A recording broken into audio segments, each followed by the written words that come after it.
ആ, ഈ സന്ധ്യാസമയത്ത് വീണ്ടും നമുക്ക് ഒരുമിച്ചായിരിക്കാൻ ഇടയാക്കി തന്ന ദൈവാസ്തുകൾക്കായി നമുക്ക് ദൈവത്തിന് നന്ദി പറയാം. इस शाम के समय परमेश्वर के चरणों में आने के लिए प्रभु ने हमें भी मौका दिया, इसलिए मैं प्रभु का धन्यवाद करता हूँ। സോറി, ഞാൻ ഇന്ന് വൈകുന്നേരം 3-4 ഗസ്റ്റുകൾ ഇച്ചിരി തിരക്കിലായിരുന്നു. വെറും ഒരു ടീഷർട്ടൊക്കെ ഇട്ടുകൊണ്ടിരിക്കുന്നത് നിങ്ങൾ ഈ ഒരു പാസ്റ്റർ എന്ന് അങ്ങനെയൊന്നും ചിന്തിക്കേണ്ട. ഇപ്പോഴാണ് 2-3 പേരുണ്ടായിരുന്നു പോയത്. അതിനിടെ കുറച്ച് കാര്യങ്ങൾ വന്നു, വെളിയിൽ വരെ പോകേണ്ടത് വന്നു. അതുകൊണ്ടാണ് ഇങ്ങനെയൊക്കെ. വളരെ പ്രാർത്ഥനയോടെ ആയിരിക്കും. हम प्रार्थना पूर्वक आज इस सन्निधि में बैठेंगे। ഓക്കെ, നമ്മൾ കർത്താവിന്റെ വരവിനെ കുറിച്ചുള്ള വിഷയങ്ങളാണല്ലോ പഠിച്ചുകൊണ്ടിരിക്കുന്നത്. परमेश्वर की दूसरी आगमन के बारे में हम इस दिनों पढ़ रहे हैं। ഒന്ന് രണ്ട് മാസമായി നമ്മൾ വിവിധ വിഷയങ്ങളെ കുറിച്ച് ചിന്തിക്കുവാനിടയായി തീർന്നു. 1-2 महीने में हमने बहुत सारे विषयों के बारे में पढ़ने के लिए प्रभु ने मौका दिया।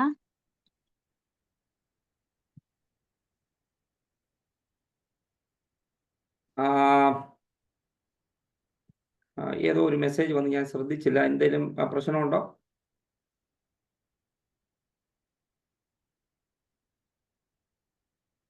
വീഡിയോ ക്ലിയർ ആണ്? Okay okay okay. നിങ്ങൾ ക്യാമ്പുകളൊക്കെ ഏറ്റവും അനുഗ്രഹമായി നടന്നു എന്ന് കേൾക്കുവാൻ ഇടയായി തീർന്നു. कैंप वगैरह बहुत आशीष का कारण था सबके जीवन में, वह सुन के मुझे भी खुशी हुई। വളരെ പെട്ടെന്ന് നമുക്ക് ഒരു ഭാഗത്തിലേക്ക് നമ്മുടെ ശ്രദ്ധയെ കൊണ്ടുവരാം. एक वचन की ओर हम अपने ध्यान को लगाएंगे। 1-2 മാസം മുമ്പേ നമ്മൾ ഈ ആ ഭാഗത്തു നിന്ന് കുറച്ച് കാര്യങ്ങൾ ചിന്തിച്ചു. അതിന്റെ ബാക്കിയായിട്ട് നമ്മൾ ചിന്തിക്കുവാൻ പോവുകയാണ്. जो 1-2 महीने में हम जिस वचन के ऊपर मनन कर रहे थे उसके बारे में हम आगे पढ़ेंगे। കൊലോസ്യ ലേഖനം 3-ാം അധ്യായം 1 മുതൽ 4 വരെയുള്ള ഭാഗങ്ങൾ നിന്നാണ് നമ്മൾ സംസാരിക്കാൻ ഞാൻ ഇന്ന് ആഗ്രഹിക്കുന്നത്. कुलुसियों की पत्री 3रे आयत से अध्याय से हम पढ़ेंगे। അതിന്റെ 1 മുതൽ 4 വരെയുള്ള ഭാഗം അതിന്റെ 11-ാം വാക്യം ഒന്ന് വായിക്കാം. उसका 1 से लेकर 4 तक और उसका 11वीं आयत हम पढ़ेंगे।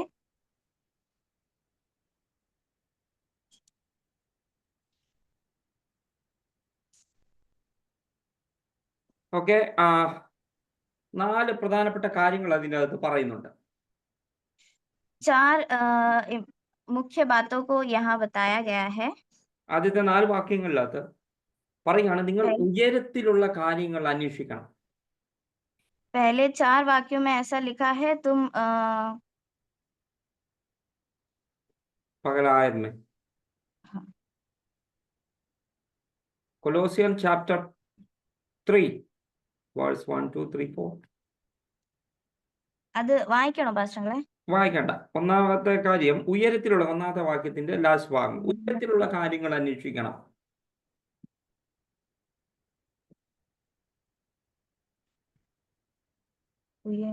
ഉയരത്തിലുള്ള. ഓഹോ, ഞാൻ ജിബിയാന്ന് എന്റെ മൈൻഡില് ആരാണെന്നുള്ളത് വിട്ടുപോയി. ഓക്കെ, ഒന്നാം വാക്യം വായിച്ച്. अंत जब तुम मसीह के साथ जिलाए गए तब स्वर्गीय वस्तुओं की खोज में रहो, जहाँ मसीह था। स्वर्गीय खोज, ഉയരത്തിലുള്ള കാര്യങ്ങൾ, സ്വർഗീയമായ കാര്യങ്ങളെ കുറിച്ച് നിങ്ങൾ അന്വേഷിക്കണം. स्वर्गीय खोज में रहने के लिए यहाँ बताया गया है।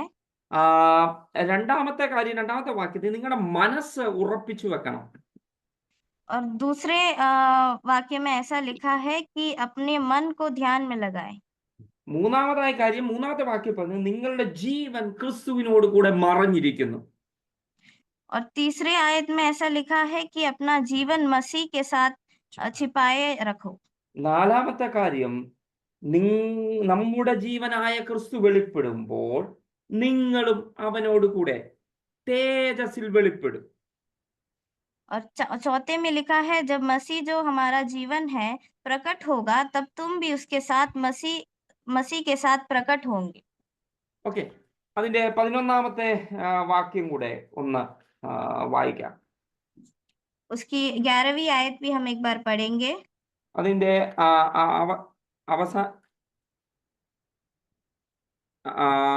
അതിന്റെ അവസാന ഭാഗത്ത് ക്രിസ്തുവത്രേ എല്ലാവരും ആകുന്നു, എല്ലാവരിലും ആകുന്നു.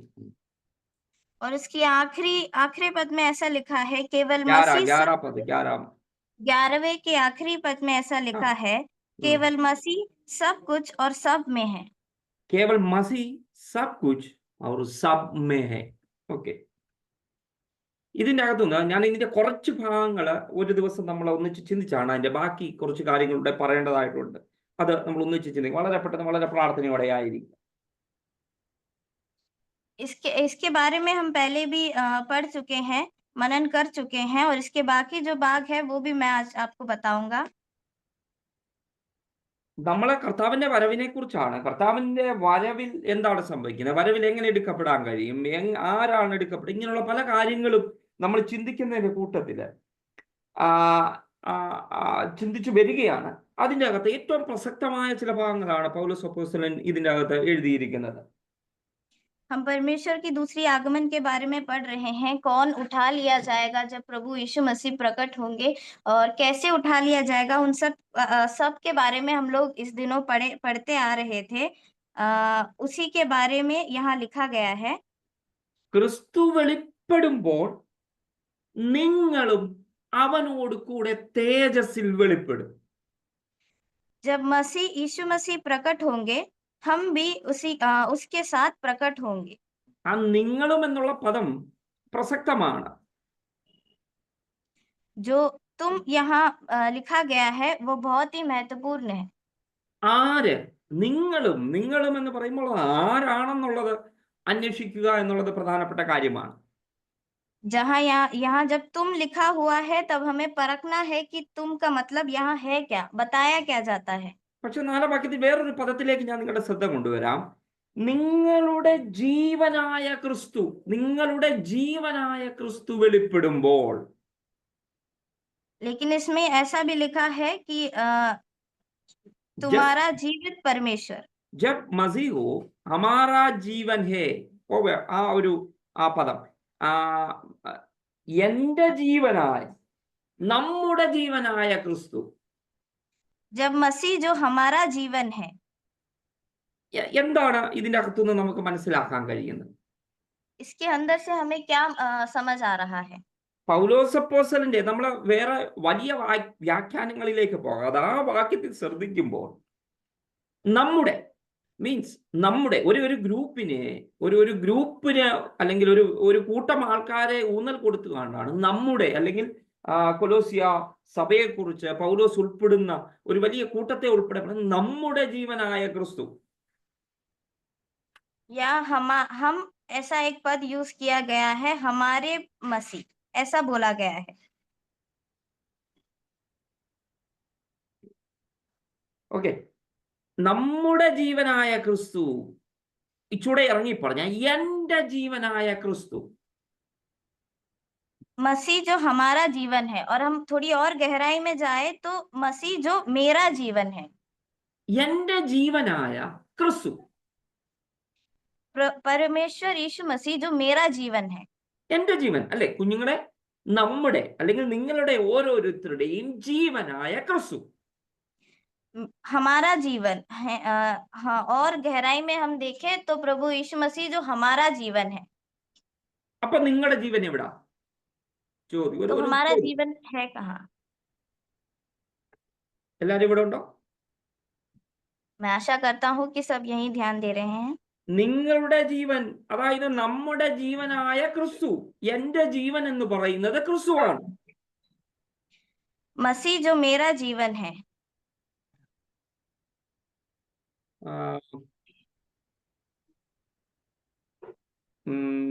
ഓക്കെ, നമ്മുടെ ജീവനായ ക്രിസ്തു എന്ന് പറയുമ്പോൾ എന്റെ ജീവൻ, അതായത് മാനുഷികമായുള്ള എന്റെ ജീവൻ എവിടെ എന്നുള്ള ഒരു ചോദ്യം വരും. जब मसीह जो हमारा जीवन है ऐसा इसमें लिखा गया है, तो उसमें एक सवाल आता है कि मेरा जीवन उसमें कहाँ है? കുഞ്ഞുങ്ങളെ, നിങ്ങളുടെ അല്ലെങ്കിൽ എന്റെയും നിങ്ങളുടെയും ജീവൻ ഇപ്പം എവിടാണ് ഇരിക്കുന്നത്? बच्चों, जो मेरा या आप लोगों का जो जीवन है, वो कहाँ है? ഞാൻ പറയാം, നമ്മുടെ ശരീരത്തിൽ തന്നെ ജീവനുള്ളതുകൊണ്ടാണല്ലോ നമ്മൾ ഇന്ന് ഇങ്ങനെ ഇരിക്കുന്നത്, ഞാൻ നിങ്ങളോട് സംസാരിക്കുന്നത്. तब हम लोग बोलेंगे कि मैं जिंदा हूँ और मेरी जो जीवन है, जो मेरी आत्मा है, वो मेरे अंदर है। इसलिए मैं आपस में बात कर सकता हूँ। ജീവൻ, പ്രാൺ, പ്രാൺ, है ना? आत्मा नहीं, प्राण, ജീവൻ. प्राण प्राण അത് എവിടെ എന്നുള്ള ചോദ്യം ഓൾറെഡി നമുക്കുണ്ട്. നമുക്കറിയാം നമ്മുടെ ഈ ജീവനുണ്ട്. പക്ഷേ പൗലോസ് ആഴമായ അർത്ഥത്തിൽ ഒരു ക്രിസ്ത്യാനിയെ സംബന്ധിച്ച് എന്താണ് സംഭവിച്ചിരിക്കുന്നതെന്ന് വ്യക്തമാക്കുകയാണ് ഇവിടെ. हमारे जीवन के बारे में, हमारे जो मनुष्य जीवन है वो तो हम में है, लेकिन पौलुस इसमें बता रहे हैं कि हमारी आत्मिक जीवन कहाँ है, प्राण कहाँ है। നമ്മളെ ഞാൻ പറയുന്നത് ഒത്തിരി കട്ടിയായിട്ട് തോന്നുന്നു. കുഴപ്പമില്ല. പ്രാർത്ഥനയോടെ ആയിരിക്കും. എല്ലാവരും വളരെ പ്രാർത്ഥനയോടെ ആയിരിക്കാം. ഓക്കെ. അതിന്റെ മൂന്നാമത്തെ വാക്യം ഒന്ന് നമുക്ക് വായിക്കാം. उसकी तीसरी आयत को हम पढ़ेंगे। क्योंकि तुम तो मर गए और तुम्हारा जीवन मसीह के साथ परमेश्वर में छिपा हुआ है। ആ മൂന്നാമത്തെ വാക്യത്തിൽ പറഞ്ഞു, നിങ്ങൾ മരിച്ചു, നിങ്ങളുടെ ജീവൻ ക്രിസ്തുവിനോട് കൂടെ ദൈവത്തിൽ മറഞ്ഞിരിക്കുന്നു. तीसरी आयत में लिखा है कि तुम तो मर गए, लेकिन तुम्हारा जो जीवन है वो परमेश्वर के साथ छिपा हुआ है। നമുക്കറിയാം, നമ്മള് യേശുവിലേക്ക് വരുന്നതിന് മുമ്പേ, രക്ഷയിലേക്ക് വരുന്നതിന് മുമ്പേ നമ്മളുടെ ആത്മാവ് മരിച്ചതായിരുന്നു എന്ന് നമുക്കറിയാം. हम जानते हैं कि जब हम परमेश्वर में आने से पहले हमारा जीवन, हमारी जो प्राण है वो मरा हुआ था। പ്രാണല്ല, പ്രാണെന്ന് പറയുന്നേക്കാൾ ഇച്ചൂടെ ആത്മാവെന്ന് നമുക്കതിനെ ഒന്ന് പറയാം. നമ്മുടെ ആത്മാവ് മരിച്ചതായിരുന്നു. हमारा मसीह में आने से पहले हमारा जो प्राण था, हमारा जो आत्मा था वो मरा हुआ था। എപ്പം തൊട്ട് മരിച്ചു? എന്ന് മരിച്ചു? कब मरा हुआ था? कब मरा वो?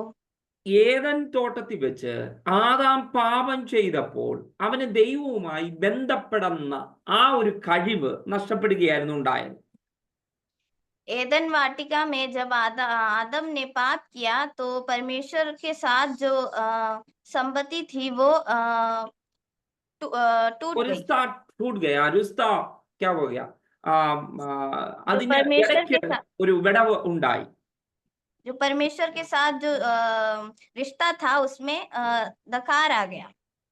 മൂന്നാം അധ്യായം, ഉൽപ്പത്തി പുസ്തകം 3-ാം അധ്യായം പാപം എന്നത് പദം പോലും അവിടെ കാണുന്നില്ല. അവിടെ എഴുതിയിരിക്കുന്നത് മരണം എന്ന പദം തന്നെയാണ്. और जो उत्पत्ति के तीसरे अध्याय में ऐसा पाप के बारे में नहीं लिखा, वहां मृत्यु के बारे में लिखा गया है।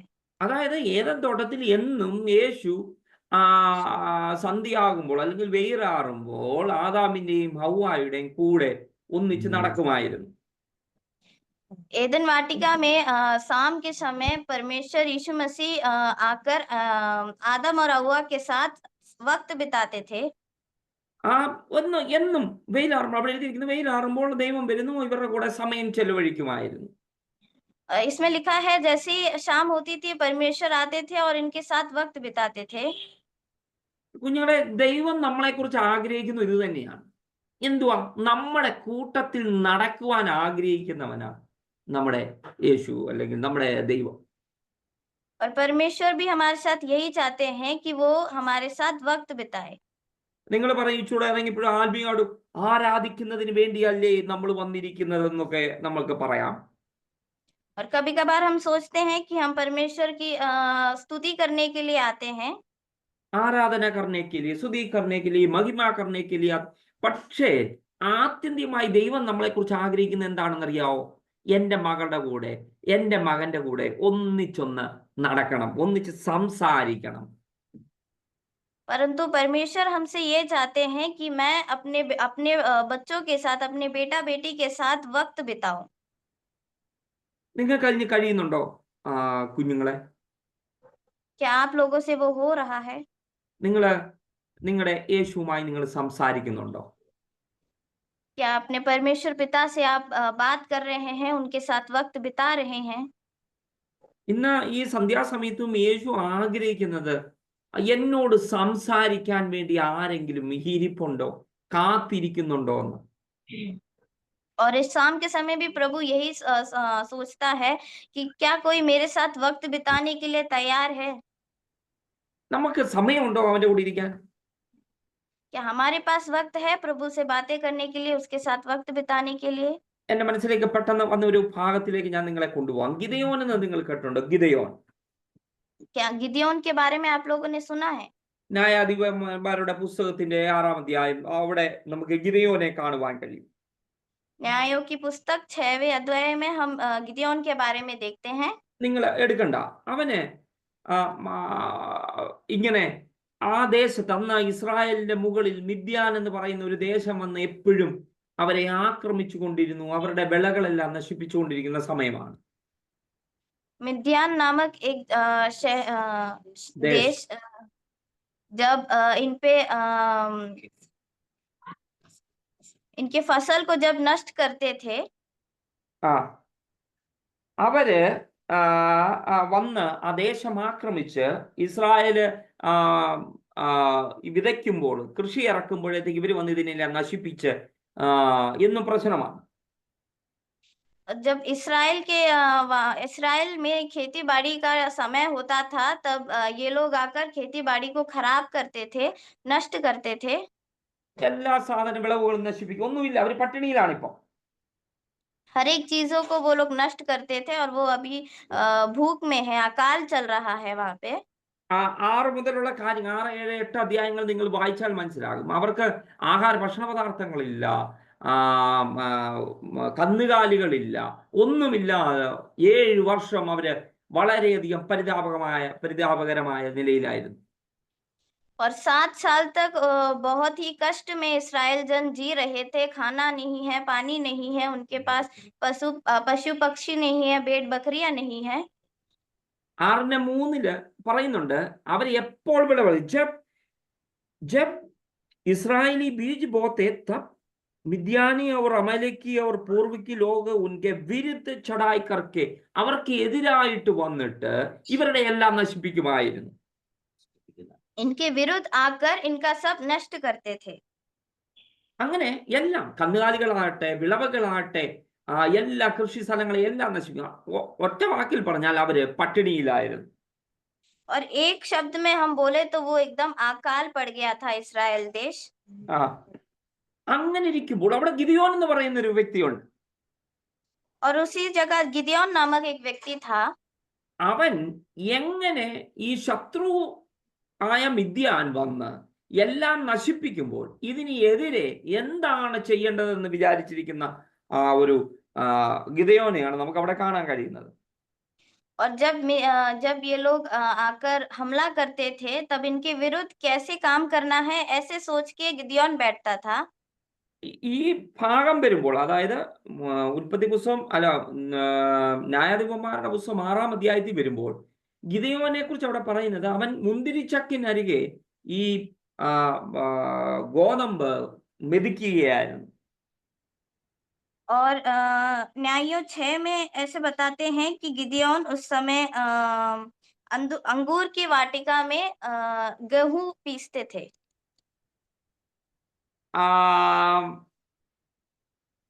അതായത് മിദ്യാൻ നോക്കുമ്പോൾ ആ സമയം അതായത് വിത്തിട്ട് നമ്മുടെ ഗോതമ്പ് അവിടെ പാകമാകുന്ന സമയമാണ്. പക്ഷെ എങ്ങും ഇല്ല, ഇത് പാകമായതില്ല. പക്ഷെ ഇവൻ എവിടോ രഹസ്യമായി ഉണ്ടാക്കിയിട്ട് അവരുടെ ശ്രദ്ധ മാറാൻ വേണ്ടി മുന്തിരിച്ചക്കിന്റെ അവിടെ പോയി ഇതിനെ മെതിക്കുകയായിരുന്നു. और जब मिद्यान देखते हैं तो कहीं भी फसल अभी पूरी तरह पका नहीं है, लेकिन जो गिदियोन है वो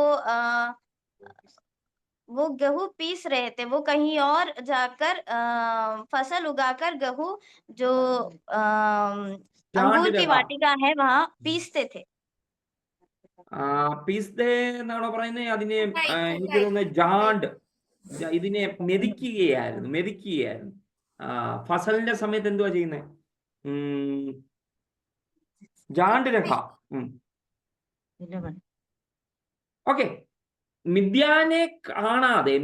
ശത്രുവിനെ കാണാതെ ഇതിനെ രഹസ്യത്തിൽ അവൻ മെതിച്ചുകൊണ്ടിരിക്കുന്നു. शत्रु से छुपाकर वो गिदियोन ऐसा कर रहा था। ആ സമയത്ത് ഞാൻ കൂടുതൽ വിശദീകരിക്കുന്നത്, ആ സമയത്ത് ഈ ഒരു ദൂതൻ വന്ന് ഗിദെയോനെ വിളിക്കുന്ന ഒരു വിളിയുണ്ട്.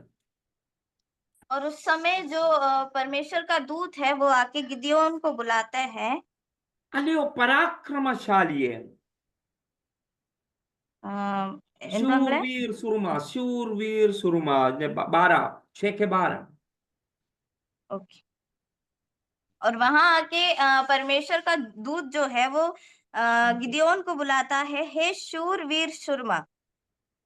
യഹോവ തേരാ സംഘമേ, അല്ലയോ यहोवा तेरे संग है। പരാക്രമശാലിയെ, നിന്റെ കൂടെ യഹോവയുണ്ട്. हे शूरवीर सुरमा, यहोवा तेरे संग है। നിനക്ക് ചിലതൊക്കെ ചെയ്തെടുക്കുവാൻ കഴിയും. और तू बहुत कुछ कर सकता है। അത് കഴിഞ്ഞ് തുടർന്നുള്ള ഭാഗങ്ങളിൽ വരുമ്പോൾ ദൈവത്തോട് ഇവൻ പറയാണ്, നീ അല്പസമയം, ദൂതനോട് പറയാണ്, അല്പസമയം ഒന്ന് വെയിറ്റ് ചെയ്യുക. ആ പദം കൊണ്ടുവരാൻ വേണ്ടിയാണ് ഞാൻ പറഞ്ഞത്. അല്പസമയം വെയിറ്റ് ചെയ്യുക, ഞാൻ ചിലതൊക്കെ ഉണ്ടാക്കി കൊണ്ടുവരട്ടെ എന്ന് പറഞ്ഞു. और गिदियोन ने दूत से कहा कि तुम थोड़ी देर वेट करो, मुझे कुछ काम करना है। ഓക്കെ. അവിടെ അവൻ കാത്തിരിക്കുന്ന ആ ദൂതനെ അവിടെ കാണാം. അവിടെ ടൈം അത് വെച്ചാൽ നീ പോയിട്ട് വാ, അതുവരെ ഞാൻ ഇവിടെ ഇരിക്കാം എന്ന് പറയുന്ന ആ ദൂതനെ അല്ലെങ്കിൽ യഹോവയാണ് നമുക്ക് കാണുവാൻ കഴിയുന്നത്. और वहां पे इंतजार करने वाले एक परमेश्वर के दूत को हम देखते हैं। ഞാൻ പറഞ്ഞത്, നിങ്ങൾ ആ ഭാഗങ്ങൾ വീട്ടിൽ സമയം കിട്ടുമ്പോൾ വായിക്കുക. ഞാൻ പറഞ്ഞത്, നമുക്ക് വേണ്ടി കാത്തിരിക്കുന്ന ഒരു യഹോവ, നമുക്ക് വേണ്ടി കാത്തിരിക്കുന്ന ഒരു യേശു. मैं कहना चाहता हूँ कि हमारे लिए इंतजार करने वाला एक परमेश्वर हमारे लिए है। ഗിദെയോന്റെ കാര്യം നമുക്ക് പിന്നീട് ഒരു അവസരത്തിൽ നമുക്ക് അതിനെ ചിന്തിക്കാം. വളരെ ആഴമേറിയ ഒരു ഭാഗമാണ്. നിങ്ങൾക്ക് गिदियोन വേണ്ടി, അതായത് ഇന്ന് സന്ധ്യാസമയത്ത് എന്നെ കേൾക്കുന്ന കുഞ്ഞുങ്ങളെ, യേശു നിങ്ങളുടെ അടുത്ത് നിന്ന് എത്ര സമയം വെയിറ്റ് ചെയ്യാണ്? ഒത്തിരി സമയമായി വെയിറ്റ് ചെയ്യാണ്. നിങ്ങൾ ഒന്ന് സംസാരിക്കാൻ വേണ്ടി എൻ്റെ അടുക്കൽ വരുമോ എന്ന് കാത്തിരിക്കുകയാണ്. गिदियोन के बारे में हम आगे आने वाले समय में पढ़ेंगे इसके बारे में। लेकिन आज शाम को परमेश्वर ये चाहता है कि मेरे पास तुम कितने वक्त बिताते हो, എത്ര സമയം നിങ്ങൾക്ക് ഇരിക്കാൻ കഴിയുന്നുണ്ട്? तुम कितने टाइम मेरे साथ बिता सकते हो। നമ്മൾ പ്രാർത്ഥിക്കുന്നുണ്ട്, പാടുന്നുണ്ട്, ഇതെല്ലാം ചെയ്യുന്നുണ്ട്. हम लोग प्रार्थना करते हैं, परमेश्वर की स्तुति करते हैं, ये सब करते हैं। പക്ഷെ എത്ര നേരം തുറന്ന മനസ്സുമായി അവനോട് സംസാരിക്കാൻ കഴിയുന്നുണ്ടോ എന്നുള്ളതാണ് ചോദ്യം. परंतु कितने देर तक आप खुले मन से आप परमेश्वर से बातें करते हैं, ये मैं पूछता हूँ। ഏദൻ വാട്ടികയില് എന്നും ദൈവം ആദാവും ഹവ്വായുമായി സംസാരിച്ചു കൊണ്ടിരുന്നു. एदन वाटिका में परमेश्वर रोज आदम और हवा से बात करते थे। ആ ഒരു ബന്ധമാണ് പാപം ചെയ്തപ്പോൾ നഷ്ടപ്പെടുവാനിടയായി തീർന്നത്. और वही एक जो रिलेशन है, उसी रिलेशन को इन लोगों ने नष्ट कर दिया। ചെയ്യരുതെന്ന് പറയുന്ന കാര്യം ചെയ്തപ്പോൾ നഷ്ടപ്പെട്ടത് അവന് ആത്മാവുമായി അല്ലെങ്കിൽ അവന് ദൈവവുമായി സംസാരിക്കുന്ന ആ ഒരു വലിയ ബന്ധമാണ് നഷ്ടപ്പെടാനിടയായത്. जिस काम करने से मना किया था उसको करने के बाद जो इन लोगों ने नष्ट किया है, वो परमेश्वर के साथ एक संबंध है, സമ്മതം, रिश्ता है। അത് നഷ്ടപ്പെട്ടു പോകുവാനിടയായി തീർന്നു. और वो उनके हाथों से नष्ट हो गया। അവിടെ എഴുതിയിരിക്കുന്നത് അവൻ മരിച്ചു, അവര് മരിച്ചുപോയി എന്നാണ്. और वहां लिखा है कि वो लोग मर चुके हैं। അതായത് ശാരീരികമായുള്ള മരണമല്ല, ആത്മീകമായ മരണം. शारीरिक रूप से मृत्यु के बारे में नहीं लिखा है, आत्मिक रूप में जो मृत्यु है उसके बारे में लिखा है। അതായത് ദൈവവുമായി നിങ്ങൾ ബന്ധപ്പെട്ടുകൊണ്ടിരുന്ന നിങ്ങളുടെ ആത്മാവ് ഇപ്പോൾ മരിച്ചു. इसका मतलब है कि जो आत्मिक रूप से तुम लोग परमेश्वर के साथ वक्त बिताते थे वो मर चुका है।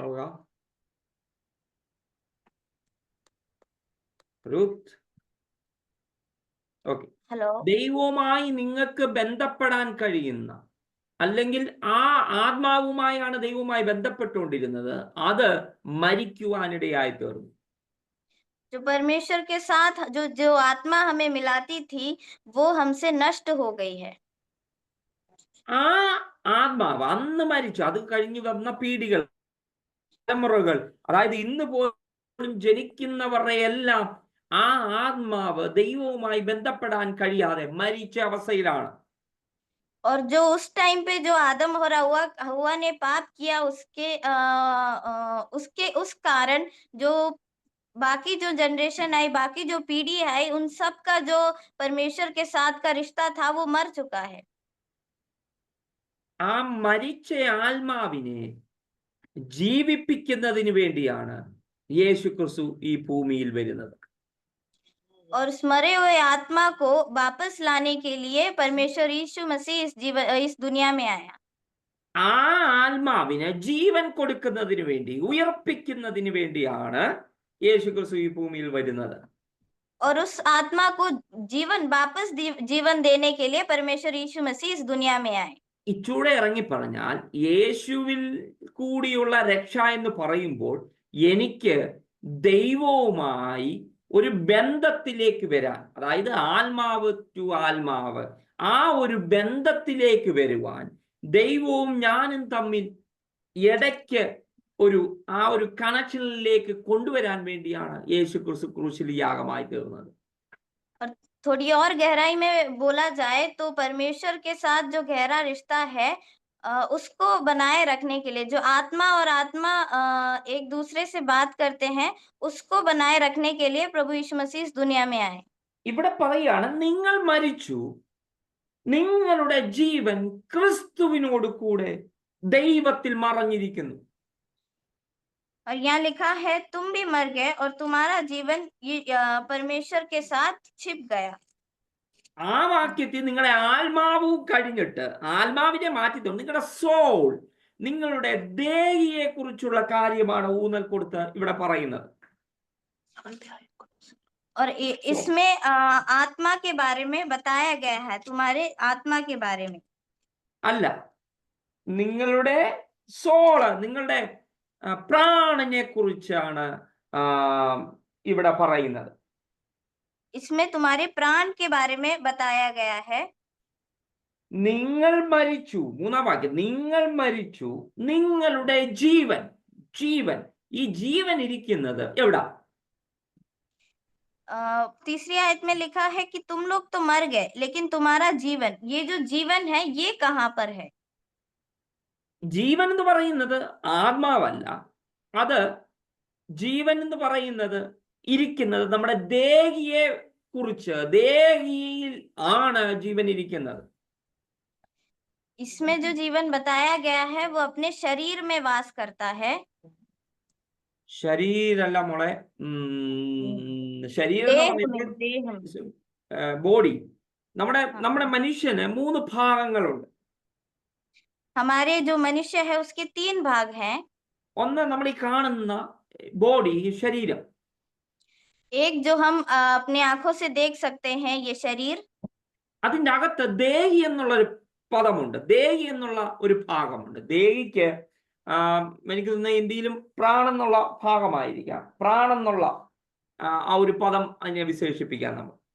और दूसरा है प्राण, हम कहते हैं सोल जिसे कहते हैं। സോൾ. മൂന്നാമത്തേത് ആത്മാവ്. और तीसरी है आत्मा।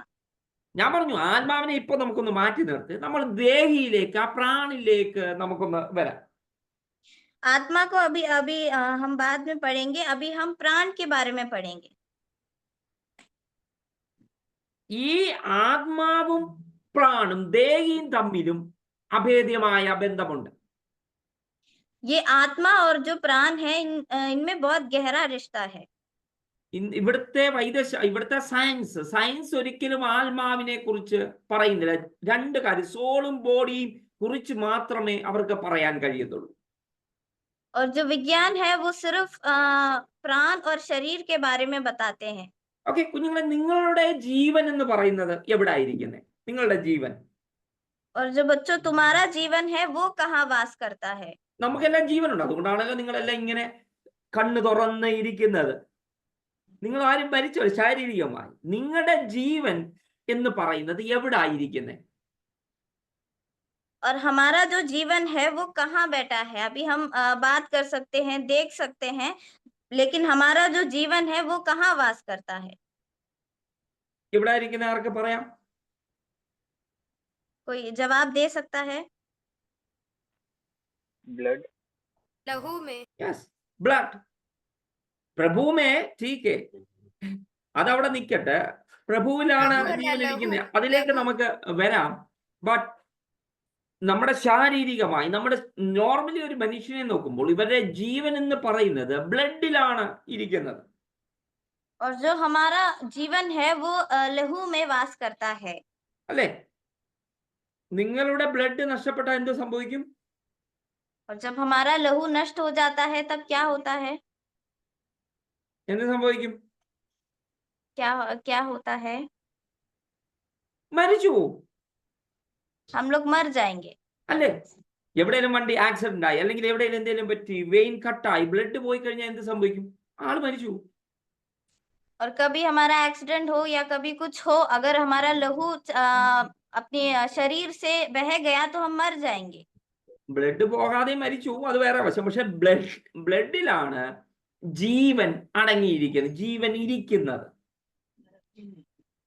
लहू ना बहे तब भी हम मरते हैं, लेकिन जो लहू है उसी में हमारा जीवन वास करता है। ഈ ബ്ലഡ് നിങ്ങൾക്കറിയാം, ഇത്രയും പ്രഗത്ഭമായ വൈദ്യശാസ്ത്രം, നിങ്ങൾ ആശുപത്രിയിൽ, ഹോസ്പിറ്റലിലൊക്കെ ഏതെങ്കിലും ഒരു അവസരങ്ങളിൽ പോയിട്ട് നിങ്ങളുടെ ബ്ലഡിനെയൊക്കെ എടുത്ത് പരിശോധിച്ച് എന്തുമാത്രം കാര്യങ്ങളാണ് പറയുന്നത്. और जो हमारा लहू है ये लहू के बारे में लहू जब हम लोग टेस्ट वगैरह करते हैं, जांच जब करते हैं, तब लहू के बारे में बहुत कुछ बताया जाता है। നിങ്ങളുടെ ബ്ലഡിൽ അടങ്ങിയിരിക്കുന്ന കാര്യങ്ങളെ കുറിച്ച് എന്തൊക്കെ സാധനങ്ങളായിരിക്കുന്നത്? നമുക്കൊന്നും ഒരു വലിയ ലിസ്റ്റ് കണ്ടാൽ, ഒരു ഫുൾ ബോഡി ചെക്കപ്പ് ഒക്കെ ബ്ലഡിലൊക്കെ എടുത്തു കഴിഞ്ഞാൽ സകലമാനടി എന്തൊക്കെ സാധനങ്ങളായിരിക്കും. ഇതെല്ലാം വൈദ്യശാസ്ത്രം നമുക്ക് പറഞ്ഞു തരികയാണ്. और खून के अंदर अगर हम खून का जांच करें तो उसमें बहुत कुछ बातें बताई जा रही हैं। പക്ഷെ ഇത്രയും പ്രഗത്ഭമായ വൈദ്യശാസ്ത്രം ഇതുവരെ ആ ബ്ലഡിനെ ഒന്ന് പുനർനിർമ്മിക്കാൻ, വെളിയിൽ സൃഷ്ടിക്കാൻ, ഉണ്ടാക്കുവാൻ ഇതുവരെ കഴിഞ്ഞിട്ടില്ല എന്നുള്ളതാണ് വാസ്തവം. और ये जो जांच वगैरह है, इन्होंने क्या कहते हैं, അതൊന്നുകൂടെ പറഞ്ഞ ഞങ്ങളെ. ഇതെല്ലാം ഉണ്ട്. ബ്ലഡിലെ എല്ലാ കാര്യങ്ങളും അറിയാം, എല്ലാ മിനറൽസും, എല്ലാ എന്തൊക്കെ അടങ്ങിയിരിക്കുന്നു എന്നുള്ളത് എല്ലാം അറിയാം. പക്ഷെ ഇതിനെയെല്ലാം വെച്ചുകൊണ്ട് ഇവർക്ക് പുതുതായിട്ടൊരു ബ്ലഡിനെ ഇതുവരെ സൃഷ്ടിക്കുവാൻ കഴിഞ്ഞിട്ടില്ല. और ये जो शास्त्र है ये पूरे शरीर के बारे में, पूरे लहू के बारे में हर एक चीज जानते हैं, लेकिन लहू को दोबारा बनाना इन लोगों ने नहीं सीखा। ഞാൻ പറഞ്ഞു, നിങ്ങൾ ചിന്തിക്കുന്നതിന് വേണ്ടിയാ പറഞ്ഞു. എല്ലാം ശരിയാണ്, പക്ഷെ ഇതൊന്നും ചെയ്യാൻ, ഇതൊക്കെ ദൈവത്തിന്റെ കരങ്ങളിൽ ഇരിക്കുന്ന ഒരു കാര്യങ്ങളാണ്. सब चीज सही बातें हैं, लेकिन ये सब प्रभु के हाथों में वास करती हैं। ഞാൻ പറഞ്ഞതിന്റെ സാരം, ഈ ജീവൻ അടങ്ങിയിരിക്കുന്ന ഭാഗത്തെയാണ് നമ്മൾ സോൾ എന്ന് പറയുന്നത്. സോൾ, ദേഹി. और ये जो जीवन जहाँ वास करता है उसको हम प्राण कहते हैं। ഓക്കെ, ഈ സോളും ആത്മാവും തമ്മിൽ ആത്മീകമായി നോക്കുമ്പോൾ ബന്ധമുണ്ട്. और ये प्राण और जीवन में एक आत्मिक बंधन है। आत्मिक तौर से एक रिश्ता. आत्मिक तौर से एक रिश्ता। ഓക്കെ, ഇവിടെ പറയുകയാണ്, എന്തെന്നാൽ നിങ്ങൾ മരിച്ചു. മൂന്നാം വാക്യം, എന്തെന്നാൽ നിങ്ങൾ മരിച്ചു. या तीसरी आयत लिखा है, क्योंकि तुम तो मर गए। അതായത് നാം ക്രിസ്തുവിനോട് കൂടെ മരിച്ചു. इसका मतलब है हम प्रभु यीशु मसीह के साथ मर गए। നാം ഭൂമിയിലുള്ള കാര്യങ്ങളിൽ നിന്ന് ഒക്കെ ഒന്ന് വേർപെട്ടു അല്ലെങ്കിൽ മാറി നിൽക്കുന്നു എന്നുള്ള അർത്ഥത്തിൽ നിങ്ങളുടെ ശരീരങ്ങളെ, നിങ്ങളുടെ ജീവനെയെല്ലാം നമ്മൾ മരിപ്പിക്കുകയാണ്. എനിക്ക് ബോധമുണ്ടായിട്ട്, പാപത്തെക്കുറിച്ചുള്ള ബോധമുണ്ടായിട്ട്, യേശുവിനെ കുറിച്ച് അറിഞ്ഞിട്ട് ഞാൻ ഒരു മരണത്തിലേക്ക് എത്തപ്പെട്ട് നിൽക്കുകയാണ്.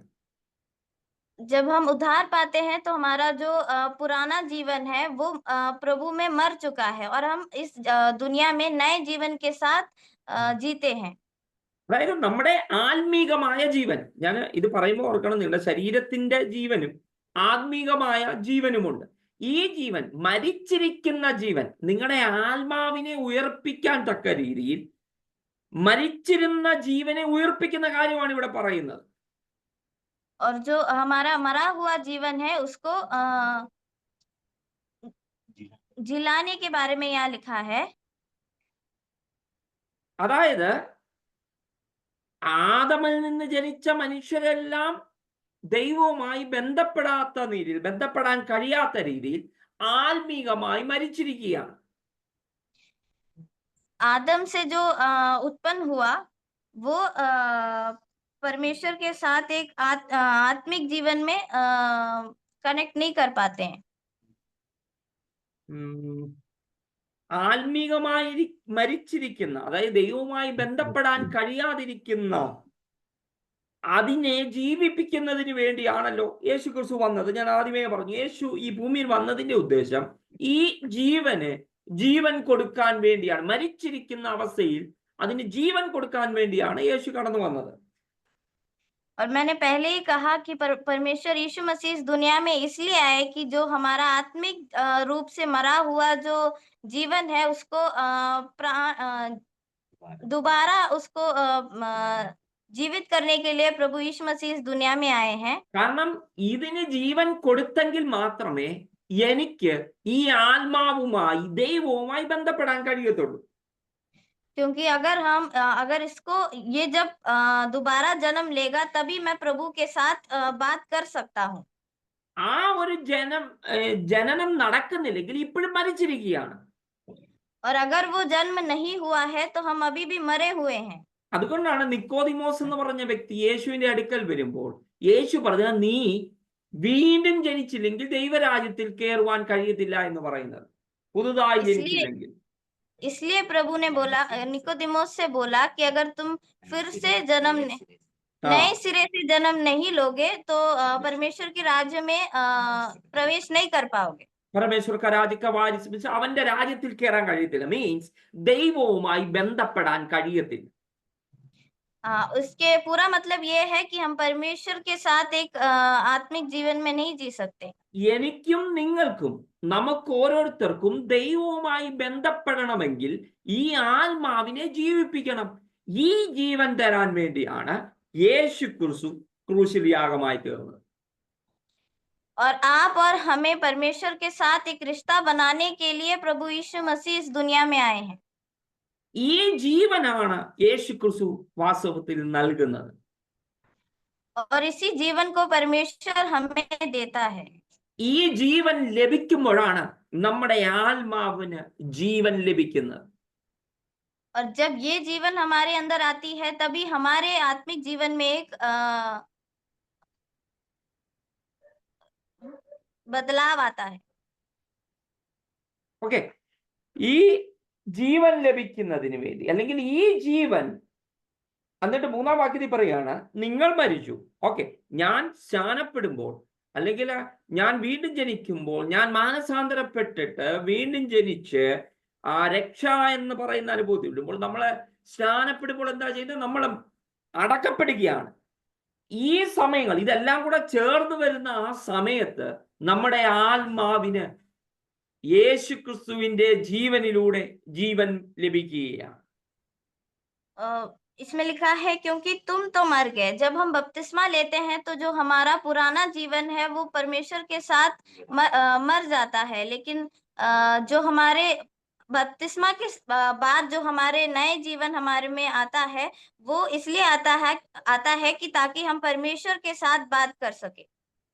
ഇച്ചിരൂടെയും ഇറങ്ങിപ്പഴിഞ്ഞാൽ ഈ ജീവൻ എങ്ങനെ ലഭിക്കും എന്നൊക്കെ പറഞ്ഞാൽ, ഞാൻ ശുദ്ധീകരിക്കപ്പെട്ട് കഴിയുമ്പോൾ, ഞാൻ പാപത്തെ മാറ്റി നിർത്തിക്കൊണ്ട് എൻ്റെ മനസ്സും എൻ്റെ ചിന്തകളും എല്ലാം ഞാൻ യേശുവിന് വേണ്ടി കൈമാറി കഴിയുമ്പോൾ, അവനെ നാഥനായി ഒക്കെ സ്വീകരിച്ചു കഴിയുമ്പോൾ, ഞാൻ ശുദ്ധീകരിക്കപ്പെട്ട് കഴിയുമ്പോൾ എന്നിലേക്ക് അവന്റെ ആത്മാവ് കടന്നു വരികയാണ്.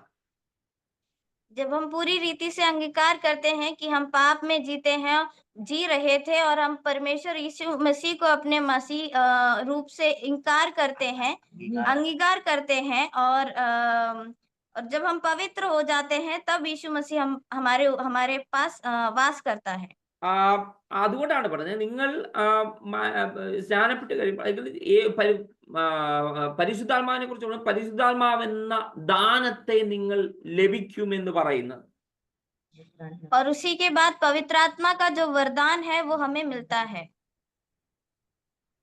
ശുദ്ധീകരിക്കപ്പെട്ടിടത്ത് മാത്രമേ യേശു അല്ലെങ്കിൽ പരിശുദ്ധാത്മാവിന് ഇരിക്കുവാൻ കഴിയത്തുള്ളൂ.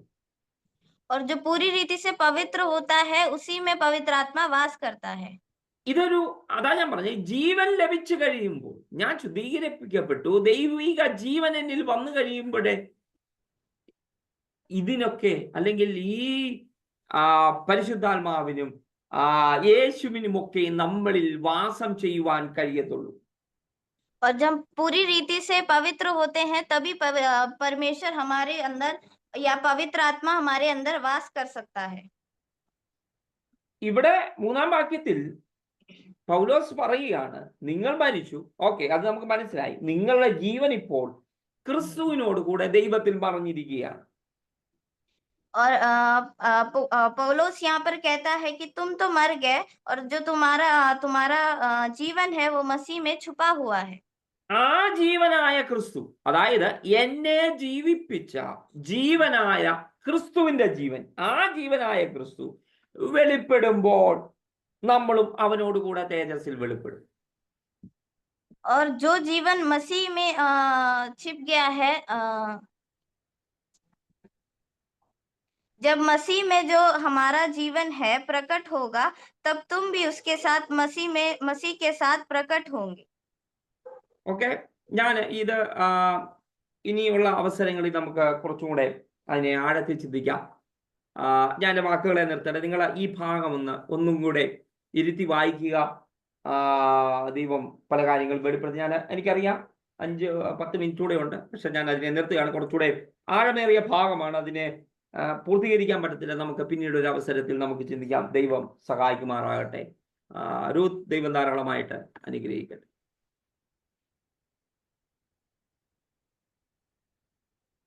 आगे का जो भाग है वो थोड़ा सा गहराई में हमें पढ़ने के लिए है। अभी हमारे पास आगे समय नहीं है।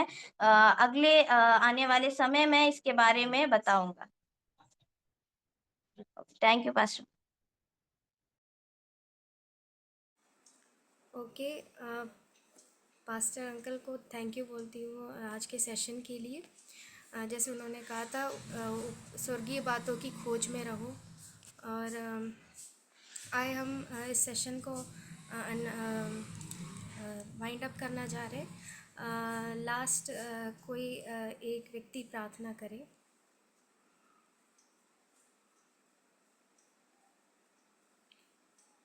सिस्टर वंदना, क्या आप प्रेयर कर सकती हैं? आइए हम प्रार्थना करेंगे। हालेलुया, धन्यवाद सके परमेश्वर पर हम आपका धन्यवाद करते हैं सुंदर समय के लिए। प्रभु, आज के सामने परमेश्वर आपकी उपस्थिति में आकर परमेश्वर आपके बच्चों के साथ और आपके प्रिय दासों के साथ बैठकर हालेलुया प्रभु तेरे वचन से सीखने के लिए प्रभु आपने हमारे जीवन में सौभाग्य दिया। मैं आपका धन्यवाद देती हूँ परमेश्वर। सचमुच परमेश्वर हालेलुया आप अपने बच्चों का इंतजार करते हैं परमेश्वर हालेलुया प्रभु जी हालेलुया आप उनके साथ समय बिताना चाहते हैं परमेश्वर राजा लेकिन कई बार परमेश्वर हम अपने जीवन में इतना व्यस्त हो जाते हैं परमेश्वर हालेलुया कि प्रभु हम आपको उतना समय नहीं दे पाते जितना हमें देना चाहिए प्रभु हालेलुया लेकिन अब्बा मैं आपसे प्रार्थना करती हूँ प्रभु आज के सभा के बाद परमेश्वर राजा हालेलुया इस सब बातों को सुनने के बाद प्रभु हम में से एक जन परमेश्वर यहाँ से निर्णय लेकर उठने पाए हालेलुया कि मैं परमेश्वर के साथ अपना अधिक से अधिक समय को बिताऊंगा हालेलुया मेरा जीवन परमेश्वर को प्रसन्न करने वाला एक जीवन बनने पाए हालेलुया अब्बा हालेलुया प्रभु हमारी खोज परमेश्वर स्वर्गीय बातों की खोज होने पाए प्रभु इस संसार में हम कुछ भी पा ले परमेश्वर किसी भी बातों के पीछे भाग ले परमेश्वर अली किसी चीज में भी सेटिस्फेक्शन नहीं है प्रभु जी इसलिए अप्पा मैं आपसे प्रार्थना करती हूँ परमेश्वर हालेलुया हम दुनियावी बातों को छोड़कर प्रभु जी हालेलुया उस स्वर्गीय बातों की ओर ध्यान लगाने पाए राजा हालेलुया प्रभु आप हमारी सहायता करें परमेश्वर ताकि जब परमेश्वर आप बादलों पर आएंगे प्रभु जब आप अपनी महिमा में प्रकट होंगे परमेश्वर राजा तब हम भी आपके साथ हालेलुया प्रभु जी उस महिमा में हालेलुया बदल जाने पाए राजा हालेलुया प्रभु हमारा जीवन आप में रूपांतर होने पाए राजा हालेलुया हमें दिन प्रतिदिन परमेश्वर राजा हालेलुया आत्मा में नया बनते जाने के लिए प्रभु आपके समान बनते जाने के लिए अपा सहायता कर प्रभु इतना ही नहीं परमेश्वर राजा हालेलुया प्रभु हम में से एक को आप अभिषेक करें प्रभु ताकि हम अपने आसपास के रहने वाले लोगों को प्रभु अपने परिवार के लोगों को अपने फ्रेंड्स को प्रभु जी हमारे कलीग्स को सबको परमेश्वर हालेलुया हम आपके राज्य में लेकर आ सके परमेश्वर राजा हालेलुया प्रभु आप हमारे सहायता करें परमेश्वर आपके दास के लिए धन्यवाद परमेश्वर आने वाले दिनों में और भी बातों को सिखाने के लिए परमेश्वर आप उन्हें अभिषेक के साथ इस्तेमाल करें प्रभु हमें से हर एक जुड़े हुए के लिए धन्यवाद परमेश्वर हमें रेगुलर इसी रिधि में तेरे वचन को गंभीरता के साथ सीखने के लिए आप सहायता करें परमेश्वर जो नहीं जुड़ सके प्रभु आने वाले दिनों में उनको भी जुड़ने के लिए सहायता कर प्रभु पूरे आईजीएम फैमिली के लिए धन्यवाद देती हूँ एक एक स्टूडेंट लीडर के लिए और एक एक हमारे सीनियर लीडर्स के लिए धन्यवाद देती हूँ परमेश्वर हर एक को ब्लेस करके परमेश्वर आप इस्तेमाल करें राजा हालेलुया आपने सके धन्यवाद प्रभु आदर में राजा आपको देते हुए यीशु के नाम में मांगते राजा आमीन आमीन आमीन सबको जय मसीह सबको जय मसीह की। Thank you for joining. Sister Ruth को भी thank you for translation. Pastor uncle को once again thank you for the session. Okay.